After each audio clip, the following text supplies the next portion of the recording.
Hello friends, welcome to learn economics and law. मेरा नाम प्रियंका वशिष्ठ है। आज हम चैप्टर 5 शुरू करेंगे, ठीक है, क्योंकि 4 तक हमने कंप्लीट कर लिया था। चैप्टर 5 है financial stamp duty and taxation expect of amalgamation. यानी कि अमलगामेशन, जब दो कंपनी में अमलगामेशन मर्जर किया जाता है तो फाइनेंशियल स्टेटमेंट, स्टैम्प ड्यूटी और टैक्सेशन का क्या बेनिफिट रहता है, कैसे इसको ट्रीट किया जाता है, ठीक है। तो पहला चैप्टर में मॉड्यूल से स्टार्टिंग है, financial aspect of merger and amalgamation. यानी कि फाइनेंशियली आप कैसे देखोगे जब दो कंपनियों में मर्जर या अमलगमेशन ट्रीटमेंट होता है इन एनी, ये देखो मार्कर ले लेते,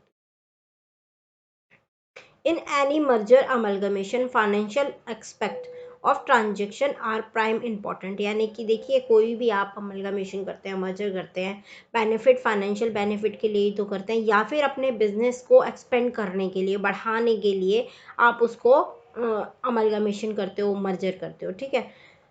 तो इसी में ये लिखा, इन एनी मर्जर और amalgamation financial expect of transaction are prime important denote the benefit in the financial benefit, ठीक है। Financial benefit, increase in productivity. अब वो फाइनेंशियल बेनिफिट में आप क्या क्या काउंट करोगे, that is sorry, increase in productivity, improved profitability, enhanced dividend paying capacity of the merged or the amalgamated company, which the management of each company involved in exercise would be able to devise। यानी कि आप financial benefit में किस किस चीज़ को count करोगे, ठीक है। फाइनेंशियल बेनिफिट में सिर्फ वो नहीं आते जो आप प्रॉफिट अपने बिजनेस से कमाएंगे, सिर्फ उस प्रॉफिट की बात नहीं कर रहे हैं। जब आप अमलगामेशन मर्जर करते हो सिर्फ वही एक प्रॉफिट नहीं काउंट होता है, इसमें आप काउंट क्या क्या करेंगे, आपकी जो यूनिट है उसकी प्रोडक्शन बढ़े, आपका प्रॉफिट बढ़े और आपका बिजनेस बढ़े। साथ ही आप डिविडेंड देने के लिए ज़्यादा से ज़्यादा कैपेसिटी रखें, दोनों कंपनी में, अमलगामेटेड कंपनी में भी और अमलगा जो मर्ज्ड कंपनी है उसमें भी आप डिविडेंड देने की पेइंग कैपेसिटी ज़्यादा से ज़्यादा रखें। जो कंपनी ज़्यादा डिविडेंड देगी तो वो अच्छी मानी जाती है। ये फाइनेंशियल बेनिफिट आप काउंट करेंगे। सिर्फ वो फाइनेंशियल बेनिफिट नहीं होगा कि आप सिर्फ कंपनी में अपना प्रॉफिट कमा लें और सिर्फ उसको फाइनेंशियल बेनिफिट नहीं कह रहे हैं। यहाँ पर प्रोडक्टिविटी इंक्रीज होनी चाहिए, आपकी प्रॉफिटेबिलिटी इंक्रीज होनी चाहिए, आपका डिविडेंड इंक्रीज होना चाहिए, डिविडेंड पेइंग कैपेसिटी इंक्रीज होनी चाहिए, ठीक है ना। इन सब चीज़ों को amalgamation to each company involve in the exercise would be able to devise each amalgamation or merger aim at the following financial aspect। यानी कि ये जो अमलगामेशन और मर्जर होता है, ये फॉलोइंग, ये वाले जो आपके पॉइंट्स दिए हुए हैं, ये सारे पॉइंट्स आपके काउंट करेंगे फाइनेंशियल स्ट्रक्चर बेनिफिट्स में। यदि ये सारे बेनिफिट आप मिल रहे हैं अमलगामेशन मर्जर से, तो आप कह सकते हैं कि हाँ भैया, हमारा अमलगामेशन मर्जर फाइनेंशियल बेनिफिट हमें दे गया। वो कौन कौन से हैं, देखिए 1 2 3 4 5 6 7, 7 पॉइंट में आपके फाइनेंशियल बेनिफिट बताए हुए हैं अमलगामेशन मर्जर के दौरान। यदि आपको ये 7 पॉइंट, ये 7 बेनिफिट्स मिलते हैं तो आप कहेंगे भैया हमारा अमलगामेशन मर्जर फाइनेंशियल एक्सपेक्ट पे फाइनेंशियल बेनिफिट दे रहा है। To pool the resources of all the companies involved in the exercise of amalgamation merger, or as to achieve economics of production, administration, financial, marketing, management. देखिए, कोई भी company है यदि वो चल रही है तो आप उसमें सबसे ज़्यादा रिसोर्सेज को बेनिफिट यूज़ करना चाहेंगे। देखिए, हमने पहले भी पढ़ा है इकोनॉमिक्स ऑफ प्रोडक्शन क्या होती है। इकोनॉमिक्स ऑफ प्रोडक्शन होती है यहाँ पर to achieve the economics of production, administration, financial और मार्केटिंग मैनेजमेंट। यानी कि इसमें क्या है, जो आपकी प्रोडक्शन है, जो आपकी प्रोडक्टिविटी है, वो आप कम से कम सोर्स में, मैंने आपको बताया था इकोनॉमिक्स ऑफ प्रोडक्शन में 3 चीज़ें काम करती हैं। आपका प्रॉफिट इंक्रीज हो, आपका जो कॉस्ट है वो कम हो, और आपका प्रॉफिट जो है, जो प्रोडक्शन की कॉस्ट है वो कम हो, आपका प्रॉफिट ज़्यादा से ज़्यादा हो, ठीक है। और आपकी जो कॉस्ट रिसोर्सेज है उनका आप बेहतर तरीके से, सबसे ज़्यादा से ज़्यादा, मैक्सिमम से मैक्सिमम आप अपने रिसोर्सेज को यूज़ कर सकें। ये 3 चीज़ें होती हैं मेन इंपॉर्टेंट, जो यहाँ पर सिर्फ एक लाइन में 3 शब्दों में लिख दिया, economics of production. Economics of production का मतलब है, यानी कि यदि आप कोई मैन्युफैक्चरिंग यूनिट आपने लगाई हुई है और उसमें आप यदि प्रोडक्शन कर रहे हैं तो उसमें आपकी जो कॉस्ट है वो कम से कम होनी चाहिए, और प्रोडक्शन बिकने के बाद, प्रोडक्शन पूरी होने के बाद आपका आपका जो प्रॉफिट है वो ज़्यादा से ज़्यादा होना चाहिए, और आपके जो उस चीज़ को बनाने में जो आपके रिसोर्सेज यूज़ हो रहे हैं, रिसोर्सेज किसी भी तरीके के हो सकते हैं, एम्प्लॉय वाले रिसोर्सेज, असेट्स वाले रिसोर्सेज, किसी भी तरीके के रिसोर्सेज उस चीज़ को प्रोडक्शन में यूज़ हो रहे हैं, तो वो बेहतर से बेहतर, मैक्सिमम से मैक्सिमम उसका यूटिलाइजेशन होना चाहिए। एडमिनिस्ट्रेटिव में आ गई आपकी प्लानिंग। यदि आप कोई मैन्युफैक्चरिंग यूनिट लगा रहे हो या कुछ भी आप बिजनेस कर रहे हो, तो उसमें आपका बेहतर से बेहतर मैनेजमेंट और प्लानिंग होनी चाहिए। फाइनेंशियल मार्केटिंग मैनेजमेंट, मार्केटिंग में भी आपको बेनिफिट मिलने चाहिए और सॉरी, फाइनेंशियली भी आपको वो प्रॉफिट दे, ऐसा कुछ आपको करना चाहिए। और एडमिनिस्ट्रेशन में भी आपकी जो प्लानिंग है वो बेहतर से बेहतर होनी चाहिए उस चीज़ को करने के लिए। ठीक है, तो पहला पॉइंट क्या कह रहा है, to pool the resources of all the companies involve in the exercise of amalgamation merger. तभी तो आप अमलगमेशन मर्जर करेंगे ना किसी के साथ मिलके। यदि आपको अपनी कंपनी में ही सब कुछ सुधार करना है, सब कुछ करना है, तो आप अपनी कंपनी को बेहतर बनाएंगे। पर यदि आप अमलगमेशन मर्जर कर रहे हैं, तो आप किसी चीज़ से, आप दूसरी कंपनी से रिसोर्सेज भी लेंगे, आप उनसे मैनेजमेंट भी लेंगे, आप उनसे प्लानिंग भी लेंगे, आप उनका पूरा स्ट्रक्चर खरीदेंगे। तो उसमें क्या होगा, आपकी इकोनॉमिक्स ऑफ प्रोडक्शन जो होती है वो भी बेहतर होनी चाहिए, आपकी मार्केटिंग स्किल भी बढ़िया होनी चाहिए, आपका एडमिनिस्ट्रेशन भी बढ़िया होना चाहिए, और आपके फाइनेंशियल बेनिफिट भी आपको मिलने चाहिए। ये सारी चीज़ें इन्होंने एक पॉइंट में कवर कर दी आपके मॉड्यूल में। उसके बाद सेकंड क्या कह रहा है, to secure the required credit on term of financial institution, bank, supplier और जॉब वर्क एक्सेट्रा। यदि फ्यूचर में, यदि आप किसी से कोई काम, अपना बिजनेस बढ़ाना चाहते हैं, यदि फ्यूचर में आपको कभी भी पैसों की ज़रूरत पड़े, उधार लेने की ज़रूरत पड़े, या किसी भी तरीके की आपको पैसों की ज़रूरत पड़े, तो आपके जो term and condition financial institution के, बैंक के और सप्लायर्स वगैरह के होते हैं, वो सब कंप्लीट होने चाहिए, और आपके पास पैसा होना चाहिए। मतलब आपको यदि कल को पैसे की ज़रूरत पड़े तो आपको पैसा मिल जाए, आपके ऐसे टर्म एंड कंडीशन, ऐसे रिसोर्सेज होने चाहिए। ठीक है, तीसरा पॉइंट में क्या कह रहा है, to cut down cost of production, management, marketing etcetera by effecting saving in all spares और with the combined strength of the qualified and competent technical and personal other personal. यानी कि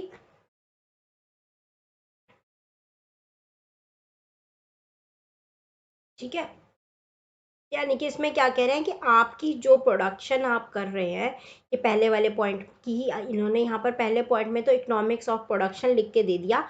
ठीक है, इसमें तीन बातें होती हैं, और इसी को इन पॉइंट में आपने इन्होंने मॉड्यूल वालों ने खोल दिया है कि आपकी जो कॉस्ट है, जो प्रोडक्शन की जो आपकी कॉस्ट है, वो मैनेजमेंट, मार्केटिंग वगैरह की आपकी स्किल बहुत बढ़िया होनी चाहिए। यदि आप किसी कंपनी के साथ अमलगमेशन मर्जर कर रहे हो, कई बार ऐसा होता है, मान लीजिए मैं आपको एग्जाम्पल के तौर पर, कि आपकी एक कंपनी है, ठीक है, उसमें आपकी मैनेजमेंट चल रही है, कई सालों से चलती आ रही है, वो एक ढर्रे पे काम कर रही है, तो उसी ढर्रे पे काम करके वो उतना इफेक्टिव काम नहीं कर पा रही है, वो कुछ नया नहीं सोच पा रही है।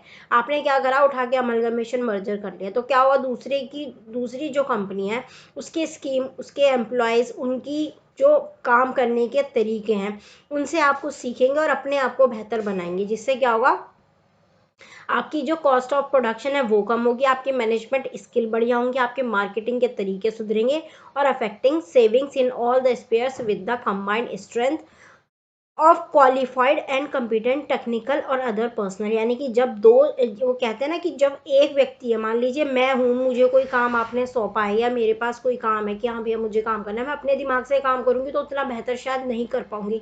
पर यदि दो लोग मेरे साथ होंगे, और तो क्या होगा, उनका दिमाग भी लगेगा, मेरा दिमाग भी लगेगा, तो काम ज़्यादा बेहतर तरीके से होगा। यहाँ पर ये पॉइंट में यही बात कह रहे हैं कि यदि आपने अमलगमेशन मर्जर करा है, पहले कंपनी अकेले काम कर रही थी, वो अपने आप इतने नई नई चीज़ें अपने आप उसी ढर्रे पे चल रही थी, वो अपना कुछ नया नहीं कर पा रही थी, पर जब उसने अमलगमेशन और मर्जर किया, तो क्या हुआ, दो कंपनियां आपस में मर्ज हुई, तो दोनों कंपनियों का दिमाग चला और एक बेहतर चीज़ निकल के आई, जिससे कॉस्ट, जो प्रोडक्शन की कॉस्ट थी वो भी कम हुई, मैनेजमेंट स्किल भी सुधरी, मार्केटिंग भी बढ़िया हुई, और टेक्निकली आप उसको कर पाए।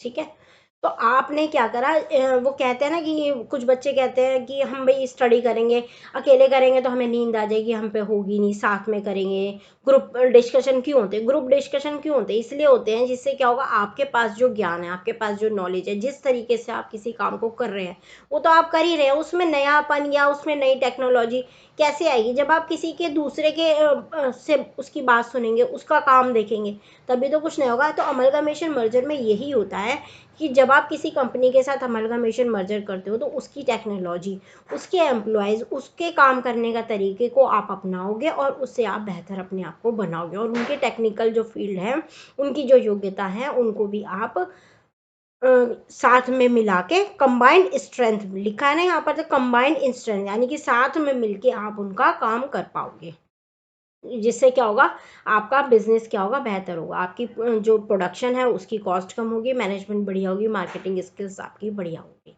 ठीक है, सी पॉइंट में ये कह रहा है। फिर चौथे पॉइंट में क्या कह रहा है, to reinforce the united research and development activity for product development to ensure a permanent dominant and profit making position in the industry. यानी कि आप एक प्रोडक्ट बना रहे हैं, उसे एक कंपनी है मारुति कार, एक मारुति कार वो बना रही है, मारुति कार ही बनाई जा रही है, एक जैसे सारी मॉडल अलग है, नाम अलग है, पर कार की जो मशीनरी है वो एक जैसी है। पर यदि मारुति का और टाटा का, जो टाटा की कंपनी है, उनका अमलगमेशन मर्जर हो जाए तो क्या होगा, एक तीसरा प्रोडक्ट निकल के आएगा, जिससे क्या होगा, मारुति की जो माइनस पॉइंट है वो टाटा कहेगा नहीं भैया तुम में ये कमी है, इसको सुधार लो।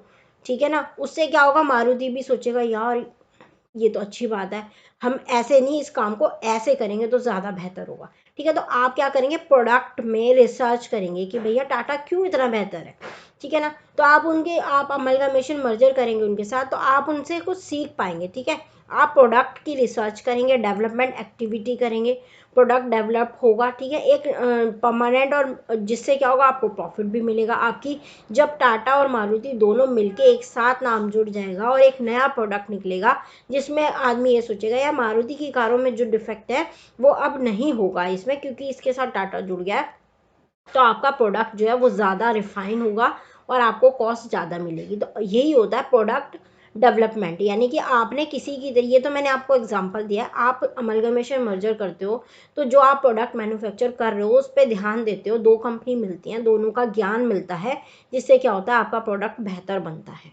ठीक है, और जिससे आपका प्रॉफिट भी बढ़ता है, इंडस्ट्री की साख भी बढ़ती है। ठीक है, नेक्स्ट पॉइंट है to improve productivity profitability in order to maintain a regular steady dividend to the shareholders. यानी कि जब प्रोडक्ट की और प्रॉफिटेबिलिटी दोनों बढ़ेंगी तो आप क्या करोगे, एक एक लेवल पे डिविडेंड देने, जो शेयर होल्डर्स को डिविडेंड देते हो उसको मेंटेन कर पाओगे और धीरे धीरे उसे बढ़ा भी पाओगे। ठीक है, नेक्स्ट पॉइंट है to concentrate on the core competence of the merge और अमलगमेटेड कंपनी। यानी कि आप कंसंट्रेट कर पाओगे, अपनी क्षमताओं को देख पाओगे और उस पर ध्यान केंद्रित करके अमलगमेशन और दोनों ही कंपनी आपस में अपनी क्षमताओं को जांच पाएंगी। क्योंकि क्या होता है, यदि आप खुद से ही काम कर रहे हो, मान लो मैं खुद से कोई काम कर रही हूँ, तो ना तो मुझे उस कभी भी उस काम के प्लस पता पड़ेंगे, ना तो उस काम के माइनस पता पड़ेंगे। पर जब मैं मार्केट में निकलूंगी, यार मेरे से भी ज़्यादा बेहतर अच्छे प्रोडक्ट कोई बना रहा है, यार मेरे से भी ज़्यादा ख़राब कोई प्रोडक्ट बना रहा है, ठीक है, तो तभी पता पड़ता है अपनी क्षमता की। जो हम काम कर रहे हैं, आप अपने काम को कैसे नापोगे, आप तभी तो नापोगे ना जब आप उस काम के करने वाले दूसरे किसी व्यक्ति के साथ इंटरेक्ट करोगे, किसी दूसरे व्यक्ति के साथ मिलोगे, तभी तो आपको अपने काम की क्षमता पता पड़ेगी कि आप कैसा काम कर रहे हो। तो इससे क्या होगा, दोनों ही कंपनियों को क्या होता है, पता लगता है कि भैया आप कितने पानी में हो, आपकी क्षमता क्या है। ठीक है, नेक्स्ट पॉइंट है to consolidate the resources base to improve generation, mobilisation, utilisation of physical, financial, human knowledge, information और अदर इंपॉर्टेंट टेंजिबल और इंटेंजिबल रिसोर्सेज। यानी कि जो दिख रहे हैं, जो नहीं दिख रहे हैं, आपकी जनरेशन का, आपके फिजिकल, फाइनेंशियल, ह्यूमन नॉलेज, सब चीज़ों का क्या होता है, एक रिफॉर्म होता है, एक इम्प्रूवमेंट आती है यदि आप दूसरे के इंट्रैक्शन में आते हो। ये बात हमने पहले भी पढ़ी है, जब अमलगमेशन मर्जर होता है, यदि आप अलग से मतलब खुद से काम कर रहे हो तो ना तो आप बेहतर काम कर रहे हो, ना आपको ये पता लगेगा कि आप खराब काम कर रहे हो, ना आपको ये पता लगेगा जब तक आप मार्केट में जाके नहीं निकलोगे। वो कहते हैं ना, मैं एग्जांपल लेती हूँ, यदि आपने किचन में खाना बनाया, आपने खुद ने बनाया और खुद ने ही खा लिया, वही 4 लोग हैं, हमेशा उन 4 लोगों को खिलाते हो तो ना आपको पता नहीं लगेगा कि आप कैसा बना रहे हो कैसा नहीं बना रहे हो, जब तक कोई बाहर से आके उस खाने को की तारीफ ना कर दे या ये ना कह दे कि भैया ये खाने में तुम कैसा बनाते हो, इस खाने में तो ये, इस खाने में तो ये है। तो बाहर से कोई आके जब बताता है तभी पता पड़ती है अपनी असलियत, ठीक है ना। उससे पहले नहीं पता पड़ती, खा रहे हो बना रहे हो कुछ नहीं पता लगेगा। पर जब कोई दूसरा बाहर से आके कुछ बात नोटिस करके कोई बात कहेगा तभी आपको अपनी क्षमता का पता पड़ता है। जरूरी नहीं है कि वो खराब ही हो, अच्छी भी हो तब भी और खराब हो तब भी, ठीक है। तो क्या होगा, ये यदि कोई कंपनी काम कर रही है तो आप यदि अमलगमेशन मर्जर कर रहे हो, कोई कंपनी ने अमलगमेशन मर्जर करा है तो उससे वो अपनी रिसोर्सेज को भी बेहतर करती है, अपनी जनरेशन को, जो उसका काम करने का तरीका है, उसके जो एम्प्लॉयज़ है वो भी बेहतर होते हैं, ठीक है। और उसको नॉलेज भी मिलती है, वो नई चीज़ें सीखता है, ठीक है। तो यही बात है। और टेंजिबल इंटेंजिबल रिसोर्सेज को भी वो बेहतर बनाता है, ठीक है। उसके बाद क्या लिखा है, ये पॉइंट हो गए 7, ठीक है। उसके बाद क्या लिखा है, एन इम्पॉर्टेंट एक्सपेक्ट, ये मतलब यही तक था इम्पॉर्टेंट, ये पॉइंट ही इम्पॉर्टेंट थे। बेसिकली क्या है इसमें कि जब आप अमलगमेशन मर्जर कर रहे हो, दो कंपनी आपस में मिल रही हैं, तो आप अपने रिसोर्सेज को बेहतर करते हो, किस तरीके से और किन रिसोर्सेज को बेहतर करते हो वो हमने इस 7 पॉइंटों में पढ़ लिया है। इसके बाद क्या लिखा है यहाँ पर, an important expect in the scheme of merger amalgamation relate to the valuation of share to the decided the exchange ratio objection have been raised about the method of valuation even in case where the, यदि कोई company आपस में amalgamation merger कर रही है, हर company के अपने shares होते हैं, तो वो आप एक्सचेंज करोगे या वो आप चेंज करोगे, इस शेयर का इस कंपनी के शेयर उस कंपनी के शेयर होल्डर्स को दोगे, तो उनकी वैल्यू क्या होगी उसकी बात कह रहे हैं ये। उसके सबके अलग अलग मेथड होते हैं। About raise the method valuation in case where the scheme had been approved by the large majority of shareholder, वो वैल्यूएशन ऑफ शेयर्स किया, वो स्कीम अपनाओगे जो majority of shareholders pass करेंगे, और जो फाइनेंशियल इंस्टीट्यूशन है और जो कोर्ट है वो आपको कहेगी, वही स्कीम आप अपनाओगे। According to high court statement, the valuation of share is technical matter which requires considerable skill expert, यानी कि कोर्ट कह रही है, हाई कोर्ट क्या कहती है कि ये जो वैल्यूएशन ऑफ शेयर्स है ये एक इम्पॉर्टेंट और स्किल्ड मैटर है, इसमें एक एक्सपर्ट और स्किल्ड बंदा चाहिए होता है, वो करता है। There are bound to difference of opinion as to correct value of the shares of the company simply because it possible value the share in the manner different from one adopted in case, यानी कि एक company ने जो अपना तरीका अपनाया है, उससे मान लीजिए कोई दूसरी कंपनी है वो कोई दूसरा तरीका अपनाती है, तो वो तरीका अलग हो सकता है, वैल्यू अलग आ सकती है। Cannot be said that the valuation agreed upon has been unfair, तो आप ये नहीं कह सकते कि जो दूसरे ने वैल्यू निकाली है भैया हमारी तो ये निकली है कि दूसरे की अलग है। सबके अपने मेथड होते हैं। जब दो कंपनी आपस में अमलगमेशन मर्जर करती हैं तो वो वैल्यूएशन मेजॉरिटी ऑफ शेयर्स और फाइनेंशियल इंस्टीट्यूशन जिस मेथड को अपनाने के लिए कहते हैं वो उस मेथड से करते हैं।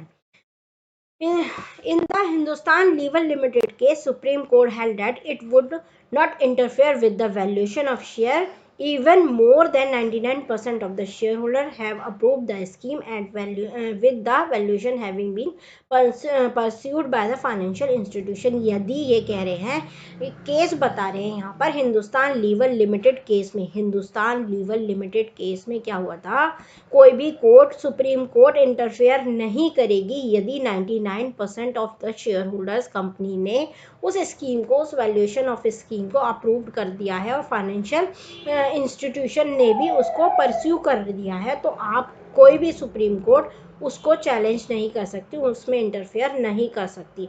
Valuation and acquisition motives in an important expect of merger amalgamation takeover activity, takeover amalgamation merger, ये सब वैल्यूएशन एंड एक्विजिशन ये सब किसी मोटिव को लेके किए जाते हैं। ये ऐसा नहीं है कि आज हमारा मन कर रहा है आज हम उठ के टेक ओवर कर ले, या आज हम मर्जर कर ले या अमलगामेशन कर ले, ऐसा नहीं होता है। ये किसी मोटिव को लेके किया जाता है और मोटिव सबके अलग अलग होते हैं। कोई कंपनी किसी कंपनी को एक्वायर कर रही है तो ज़रूरी नहीं है कि उसका एक ही मोटिव हो, ठीक है ना। वो टैक्स बचाने के लिए भी किसी कंपनी को एक्वायर कर सकती है, ठीक है। वो कि अपनी उसकी असेट्स या उसको दिख रहा है कि भैया यदि आपने देखा होगा ना कि अमलगामेशन मर्जर टेक ओवर जो कई तरीके होता है। कई बार क्या होती है, सेम कंपनी जिस कंपनी में काम कर रही है, मान लीजिए जो कोई कार मैन्युफैक्चरिंग कंपनी है, वो किसी कार मैन्युफैक्चरिंग कंपनी को ही टेक ओवर कर रही है, या किसी कार मैन्युफैक्चरिंग कंपनी के साथ ही अमलगामेशन मर्जर कर रही है। यानी कि वो अपने बिजनेस को एक्सपेंड करना चाहती है, बढ़ाना चाहती है, जिससे क्या हो, उसका लेवल भी उसकी कंपनी के साथ जुड़े और उसका बिजनेस बढ़े और उसको प्रॉफिट हो। कई बार क्या होता है, कोई कार मेकिंग कंपनी है, वो किसी अदर सेक्टर की कंपनी में, मान लीजिए किसी इन्वेस्टमेंट कंपनी में या किसी और कंपनी में इन्वेस्ट करती है या उसके साथ अमलगामेशन मर्जर करती है। यानी कि उसका मोटिव कुछ और है, वो टैक्स सेविंग के लिए भी अमलगामेशन मर्जर किया जाता है। और भी वजह होती है, कई बार एसेट्स बहुत ज़्यादा होती है कंपनी के पास चलाने वाले नहीं होते, बहुत सारी वजह होती हैं, तब आप अमलगामेशन मर्जर करते हैं। और हर अमलगामेशन मर्जर के पीछे वजह जो होती है वो अलग होती है, सेम नहीं होती। यहाँ पर यही बात कह रहे हैं, पढ़ लेते हैं हम एक बार।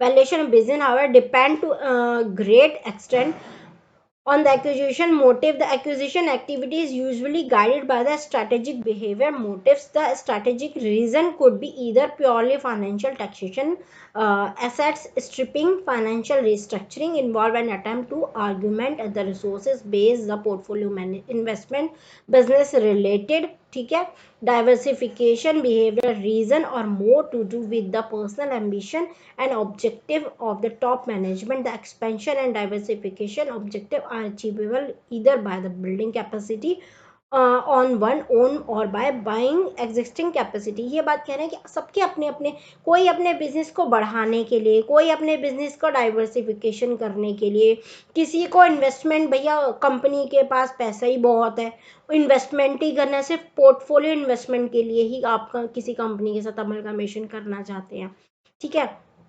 आप अपने बिजनेस को बढ़ाना चाहते हैं, आप टैक्स बेनिफिट के लिए, आप अपने फाइनेंशियल रीस्ट्रक्चर के लिए किसी कंपनी के साथ अमलगामेशन करना चाहते हैं, तो बहुत सारी अमलगामेशन मर्जर के पीछे बहुत सारी वजह हो सकती है।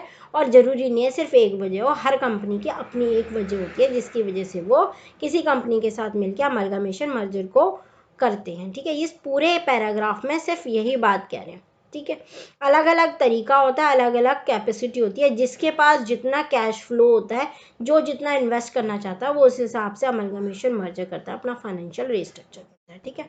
स्टैम्प ड्यूटी वाला नेक्स्ट हम अगली क्लास में करेंगे। वीडियो काफ़ी लंबी हो जाएगी, आप इसको पढ़ लेना पूरे पैराग्राफ को, इसमें भी वही लिखा है, मैंने आपको अच्छे से समझा दिया है, ठीक है। कोई डाउट हो तो आप कमेंट बॉक्स में पूछ लेना, और समझ में आ गया तो चैनल को लाइक करना, शेयर करना, सब्सक्राइब